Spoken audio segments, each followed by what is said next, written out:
जय हिंद दोस्तों, नमस्कार। बात कर लेते हैं आज के दिन भर की सारी बड़ी खबरों की, जहां सबसे पहले आपको बताएंगे भारत ने पहली बार 12 परमाणु हथियार किए तैनात। नई रिपोर्ट से पाकिस्तान चीन को लगेगा 440 वोल्ट का झटका। आपको बताएंगे दोस्तों आज की अभी की सबसे बड़ी ताजा अपडेट। कैसे अंदर खाने उठाया भारत ने बड़ा कदम दोस्तों। वहीं तुर्की के इस दुश्मन देश को भारत ने दिया ऐसा स्वदेशी क्रूज मिसाइल, टेंशन में आ गया एर्दोगन। क्या खलीफा एर्दोगन को भारत ने दिया पाकिस्तान प्रेम की सजा। वहीं सबसे बड़ा मुस्लिम देश खरीद रहा भारत से ब्रह्मोस, पाकिस्तान कूदेगा। चीन में मच गई टेंशन पीएम मोदी की। इंडोनेशिया यात्रा में सबसे बड़ी डील दोस्तों उधर। पीओके में बवाल के बीच पाकिस्तान सरकार की बड़ी टेंशन। ड्यूटी पर जाने से जवानों ने ही कर दिया इनकार, कह दिया हम नहीं जाएंगे पीओके में ड्यूटी पर। जी हां दोस्तों, अब खुद सेना ने ही बगावत छेड़ दी पाकिस्तान सरकार के खिलाफ और उसके फैसले के खिलाफ दोस्तों। इससे बड़ी बात क्या ही होगी आपको बताएंगे।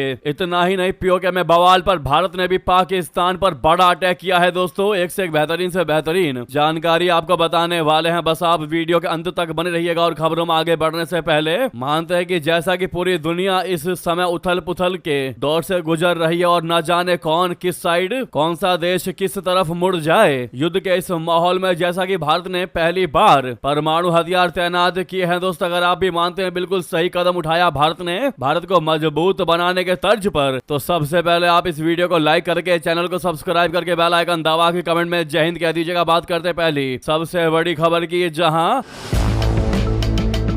दुनिया में हथियारों पर नजर रखने वाली वैश्विक संस्था सिपरी की ताजा रिपोर्ट में दावा किया गया है कि भारत ने कम से कम 12 परमाणु हथियार ऑपरेशनल यानी तैयार स्थिति में तैनात कर दिए हैं दोस्तों। इसका मतलब भारतीय युद्धपोत, पनडुब्बी या अन्य सैन्य प्लेटफॉर्म पर कुछ परमाणु हथियार हमेशा इस्तेमाल करने के लिए तैयार रखे गए हैं। रिपोर्ट के अनुसार चीन और पाकिस्तान से संभावित खतरे को देखते हुए भारत ने यह कदम उठाया है। रिपोर्ट में यह भी कहा गया है कि अगर कोई देश भारत के खिलाफ परमाणु हमला करने की कोशिश करता है, प्रयास करता है, तो भारत तुरंत जवाबी परमाणु कार्रवाई करने की क्षमता रखता है। यह दावा भारत की पुरानी परमाणु व्यवस्था से अलग बताया गया है दोस्तों। सिपरी की रिपोर्ट के मुताबिक भारत ने अपनी परमाणु तैयारी में बड़ा बदलाव किया है और कम से कम 12 परमाणु वॉरहेड तैनात किए हैं। पहले माना जाता था कि भारत जो है वो अपने परमाणु वॉरहेड और उन्हें ले जाने वाले सिस्टम जैसे मिसाइलों को अलग अलग रखता है, लेकिन इस बार रिपोर्ट में कहा गया है कि भारत ने कुछ परमाणु वॉरहेड को अपने डिलीवरी सिस्टम के साथ जोड़ दिया है या उन्हें ऐसे सैन्य ठिकानों पर रखा है जहां वे तुरंत इस्तेमाल के लिए तैयार हैं। दोस्तों यह पहली बार है जब सिपरी की रिपोर्ट में भारत के परमाणु हथियारों को ऑपरेशनल तैनाती की स्थिति में बताया गया है। इससे पहले की रिपोर्टों में भारत के परमाणु हथियारों को केवल स्टॉक पाइल यानी भंडार के रूप में दिखाया जाता था।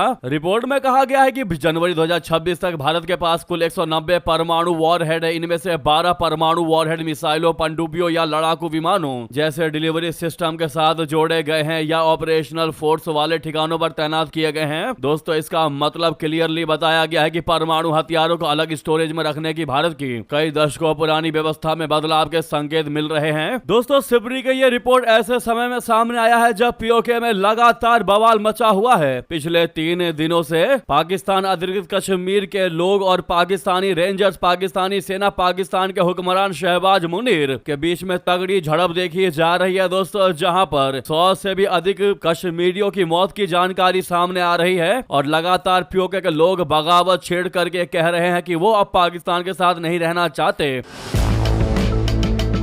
अब ऐसे में दोस्तों जिस प्रकार से इस कश्मीर के क्षेत्र को पाकिस्तान ने कब्जाया हुआ है और पीओके की जनता नहीं रहना चाहती पाकिस्तान के साथ, ऐसे में अगर बात आगे बढ़ती है तो पाकिस्तान पीओके पर कोई ना कोई बड़ा एक्शन ले सकता है दोस्तों। जब वो आतंकिस्तानी है तो कुछ भी करवा सकता है, बड़े मिसाइल अटैक भी करवा सकता है। ऐसे में इस बीच सिपरी का ये रिपोर्ट जारी करना बहुत बड़ी जानकारी। इसको आप बता सकते हैं कि भारत ने फुल टू फुल तैयारी कर लिया है। अगर चिंगारी लगी तो आग भारत लगा ही देगा, यानी कि अगर पीओके की जनता हर तरीके से भारत के समर्थन में उतर आएगी तो भारत को भी बड़ा एक्शन लेना पड़ेगा, जिसके बाद पाकिस्तान हो सकता है कुछ परमाणु अटैक करने का प्रयास करे या फिर उस तरीके के कुछ वॉरहेड्स का इस्तेमाल करे। और इसीलिए अब भारत के द्वारा कम से कम 12 परमाणु हथियार ऑपरेशनल के रूप में तैयार स्थिति में तैनात करना यह बहुत बड़ा संदेश पाकिस्तान को देता है, जिसके बाद अब पाकिस्तान की भी स्थिति खराब होती जा रही है दोस्तों। चौंक गया है पाकिस्तान और भारत ने भी पूरी तैयारी कर ली है। अब बात खाली पीओके की जनता के ऊपर है। देखते हैं वो क्या करती है। जब बात पीओके की हो रही है दोस्तों, तो आपको नेक्स्ट जानकारी बताते हैं बहुत बड़ी। इसी भी जानकारी ये भी सामने आ रही है कि पीओके में बवाल के बीच पाकिस्तान सरकार की टेंशन सिर्फ पीओके के लोगों ने ही नहीं बढ़ाई है दोस्तों, यहां तक कि पीओके के क्षेत्र में ड्यूटी पर तैनात जवानों ने भी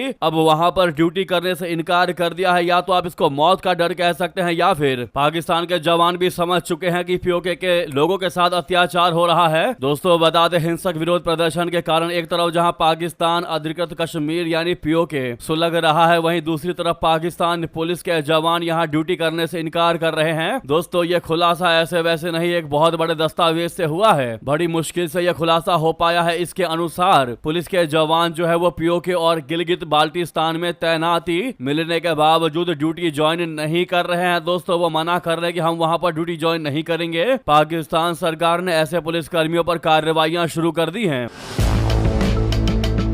डॉन अखबार की बात करें तो उसके मुताबिक सोमवार को पीओके में ड्यूटी पर ना जाने वाले एक पुलिसकर्मी को नौकरी से बर्खास्त कर दिया गया। पुलिस विभाग अब विस्तृत सूची तैयार कर रही है। आने वाले वक्त में कानून बनाकर ऐसे पुलिसकर्मियों को एक साथ नौकरी से निकालने की तैयारी है। दोस्तों पीओके से दूरी बनाने का एक प्रमुख कारण जान का खतरा है। जी हाँ दोस्तों, पीओके इस वक्त उबल रहा है, वहाँ पर लोग सड़कों पर उतर आए हैं। सोमवार को 4 पुलिसकर्मियों की हत्या कर दी गई, 7 आम नागरिक मारे गए। कहीं 30 आम नागरिकों के मारे जाने की खबर है, कहीं 100 से भी ऊपर के मारे जाने की खबर है। दोस्तों जैसी जैसी जानकारियां सामने आ रही है आपको बताते रहते हैं हम। सैकड़ों लोग घायल हो चुके हैं। पिछले 2 साल में ये तीसरा मौका है जब पीओके में बड़ा बवाल हो रहा है। ऐसे में इन फोर्सेस को अपने जान का खतरा सता रहा है। दूसरे कारण की बात करें तो पीओके और गिलगित बाल्टिस्तान में वेतन और भत्ता पाकिस्तान के अन्य प्रांतों के मुकाबले काफी कम दिया जाता है, और ये भी वजह है कि जवान वहां पर ड्यूटी नहीं करना चाह रहे। इसको लेकर सितंबर 2025 में 11,000 पुलिसकर्मी सड़कों पर भी उतरे थे। इन पुलिसकर्मियों का कहना था कि 2022 का वेतन मान लागू होने के बाद भी उन्हें 2012 के मॉडल के हिसाब से ही पैसे दिए जा रहे हैं। वही तीसरे कारण की अगर बात करें कि पीओके में नौकरी पर क्यों नहीं जाना चाहते जवान, तो तीसरा कारण ये हो सकता है कश्मीर अंग्रेजी की रिपोर्ट के मुताबिक सैलरी भी एक अहम कारक है। पाकिस्तान के पंजाब प्रांत में एक कांस्टेबल की प्रति महीने की सैलरी 73,000 पाकिस्तानी रुपए है। इसी तरह सिंध में सैलरी के रूप में 69,000 प्रति माह पैसे मिलते हैं। वहीं पीओके में एक कांस्टेबल की सैलरी प्रति महीने 15,899 पाकिस्तानी रुपए है। तो यह पूरी जानकारी दोस्तों कि अब ड्यूटी पर जाने से जवान भी कर रहे हैं इनकार कि हम नहीं जाएंगे ऐसे क्षेत्र में ड्यूटी करने। हालांकि ये 3 मुख्य कारण है। दोस्तों आपको क्या लगता है इन तीनों में से कौन सा कारण हो सकता है कि पाकिस्तान के जवान खुद ऐसे क्षेत्र में ड्यूटी नहीं करना चाहते? वहीं पीओके के मुद्दे पर पीओके में मचे इस बवाल के बीच और जिस प्रकार से पाकिस्तानी लोगों पर पीओके के लोगों पर अत्याचार कर रही है पाकिस्तान की सेना, पाकिस्तान के जनरल मुनीर, उसके बाद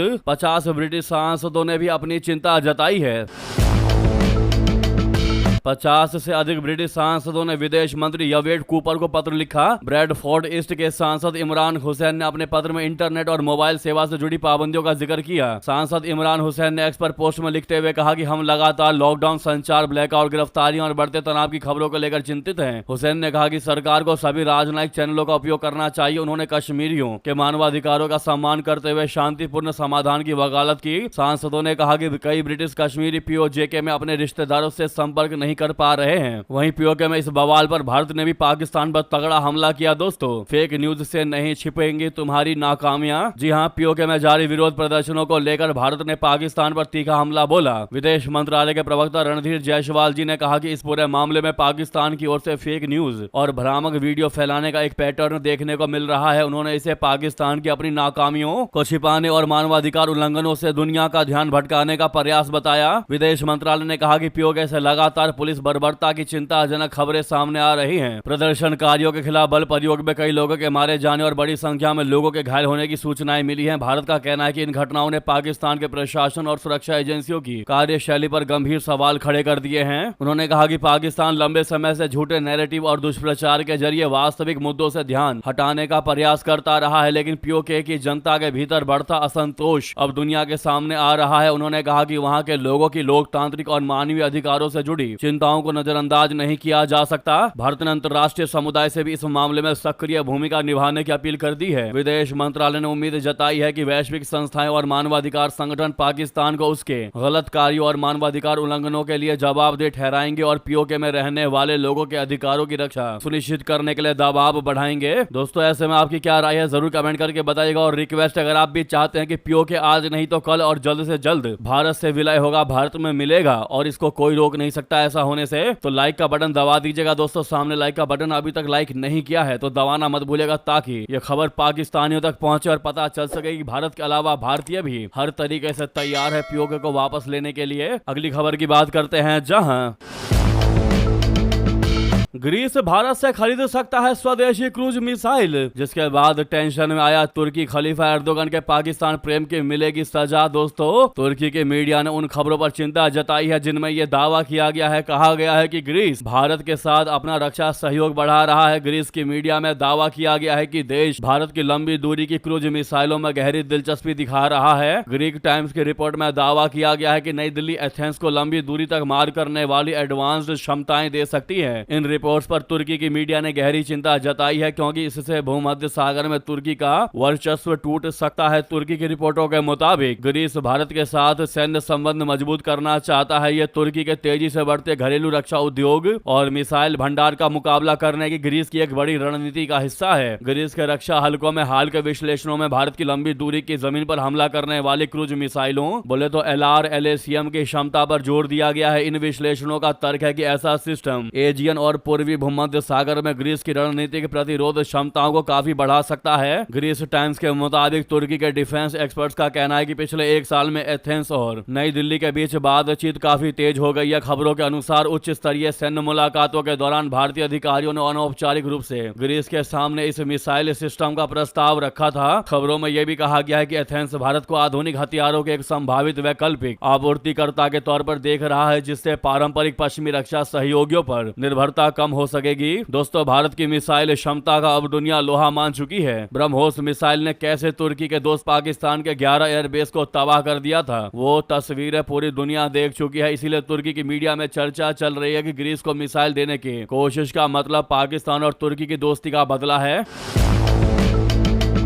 उधर आपको बता दें, सबसे बड़ा मुस्लिम देश खरीद रहा ब्रह्मोस, पाकिस्तान कूढ़ेगा चीन में टेंशन। पीएम मोदी की इंडोनेशिया यात्रा में सबसे बड़ी डील की जानकारी। दोस्तों, एनबीटी ऑनलाइन की रिपोर्ट पक्की निकली है। जी हां, हमने कुछ दिन पहले ही आपको याद होगा दोस्तों रिपोर्ट दिया था कि इंडोनेशिया से ब्रह्मोस जो है वो मिसाइल की डील फाइनल स्टेज में पहुंच चुका है। दरअसल दोस्तों, प्रधानमंत्री नरेंद्र मोदी जी जुलाई के दूसरे हफ्ते में जकार्ता जाने वाले हैं और उनकी इसी आधिकारिक यात्रा के दौरान इस डील पर फाइनल मुहर लगने वाली है, क्योंकि प्रधानमंत्री मोदी जी की तीसरी इंडोनेशिया यात्रा का सबसे शीर्ष एजेंडा ब्रह्मोस मिसाइल सौदे को ही फाइनल करना है। इंडोनेशिया दक्षिण पूर्व एशिया का सबसे बड़ा मुल्क है और यह देश भारत की ब्रह्मोस मिसाइलों का तीसरा क्लाइंट बनने जा रहा है। इससे पहले इस क्षेत्र में फिलीपींस और वियतनाम के साथ भारत का यह सौदा हो चुका है। इंडोनेशिया दुनिया का सबसे बड़ा मुस्लिम मुल्क है, जहां करीब 24 करोड़ मुस्लिम आबादी है। इंडोनेशिया की 87% जनसंख्या मुसलमान है और दुनिया का हर 8वां मुसलमान इंडोनेशिया में रहता है। ऐसे देश का भारत से ब्रह्मोस खरीदना पाकिस्तान को भीतर ही भीतर कुढ़ा सकता है। दोस्तों, हाल ही में सिंगापुर में आयोजित शांग्री ला डायलॉग में भारत के रक्षा सचिव राजेश कुमार सिंह ने कहा था कि इंडोनेशिया के साथ ब्रह्मोस सुपरसोनिक क्रूज मिसाइल की डील अंतिम चरण में है। अगर जियोपॉलिटिकल नजरिए से देखें तो इंडोनेशिया से हो रही ब्रह्मोस मिसाइलों की डील भारत की एक्ट ईस्ट पॉलिसी के ही अनुरूप है। वहीं जैसा कि आप सभी को पता है, दक्षिण चीन सागर में चीन की विस्तारवादी नीति ने उस इलाके के सारे देशों को परेशानी में डाल रखा है। ऐसे में चीन की इसी विस्तारवादी नीति के खिलाफ पहले फिलीपींस और वियतनाम ने ब्रह्मोस खरीदने का सौदा किया और अब इंडोनेशिया के साथ डील हो रही है।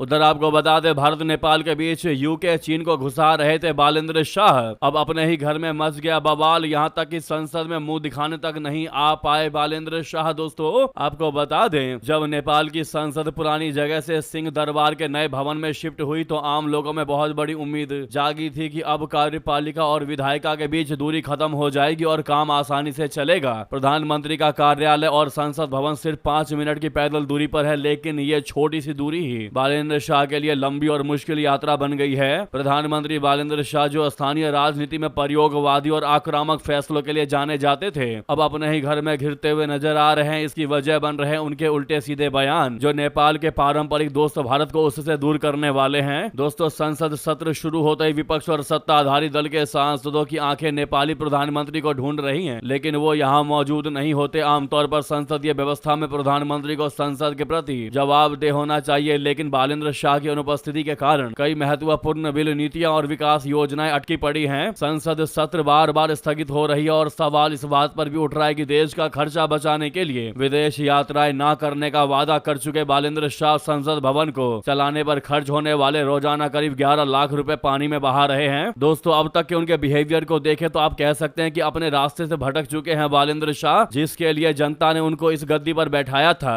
अब वो भूल चुके हैं कि उनका ऑब्जेक्टिव क्या था।